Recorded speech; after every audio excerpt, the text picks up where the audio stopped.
It was a normal Thursday evening when I came home early from work, thinking I'd surprise my wife with her favorite takeout. We had been married for 8 years, and despite the ups and downs, I believed our relationship was solid. I walked into the house quietly, hoping to catch her off guard in a good way. But the surprise I got wasn't the one I had planned. As I stepped into the living room, I noticed something unusual. The sound of faint laughter coming from our bedroom. It wasn't the kind of laugh she used with me. It was softer, flirtatious, almost intimate. My chest tightened, but I told myself I was imagining things.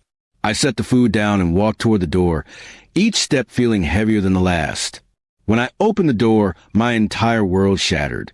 There she was, in bed with another man.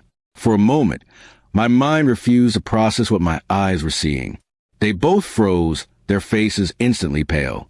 My wife scrambled to pull the blanket over herself, stammering my name, but the man didn't even try to hide his smug expression.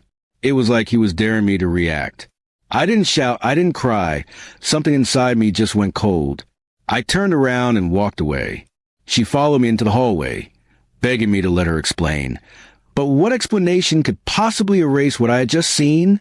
My silence seemed to scare her more than any anger could have.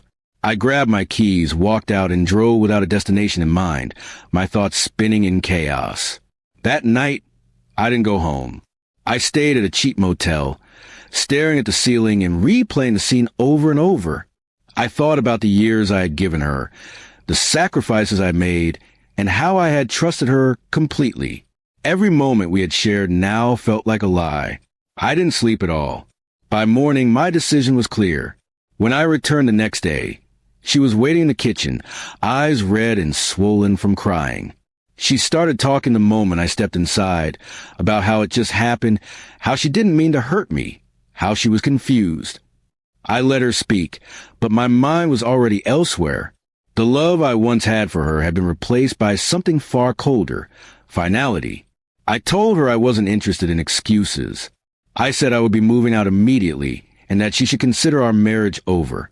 Her face crumpled, and she dropped to her knees, grabbing my hand. She promised she'd cut all contact with him, that we could go to counseling, that she would do anything to fix it. But I couldn't ignore the image burned into my mind. I couldn't share my life with someone who betrayed me so deeply. I packed my things that day, only taking what I needed. She stood in the doorway, sobbing as I carried each box to my car. I didn't look back, not once. I knew that if I did, I might hesitate, and hesitation was the one thing I couldn't afford. I needed to protect what was left of my dignity. In the weeks that followed, she tried reaching out, messages, phone calls, even showing up at my workplace. I ignored them all. I had given her my love, my trust, and my loyalty, and she had thrown it away for a moment of selfishness. I refused to let her drag me back into a cycle of pain. Friends and family were shocked when they found out. Some asked if I was being too harsh, if maybe I should hear her out, but they hadn't seen what I saw. They didn't know the way it felt to have the ground ripped from under you in the most personal, intimate way possible.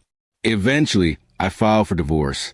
The process was painful, but it was also liberating. I realized that staying with her would have meant living with constant doubt, always wondering if she would betray me again. I couldn't live like that. I deserved better, even if being alone felt crushing at first. Months later, I began to heal. I poured my energy into my work, into the gym, into reconnecting with friends I had drifted from during my marriage. Slowly, I began to see a life for myself beyond her, a life where I could be happy without constantly questioning someone's loyalty. One night, I got a message from her. It wasn't another plea for forgiveness, but an apology. She said she knew she had destroyed something beautiful, and that she hoped I found someone who would love me the way I deserved. I read it once, deleted it, and moved on.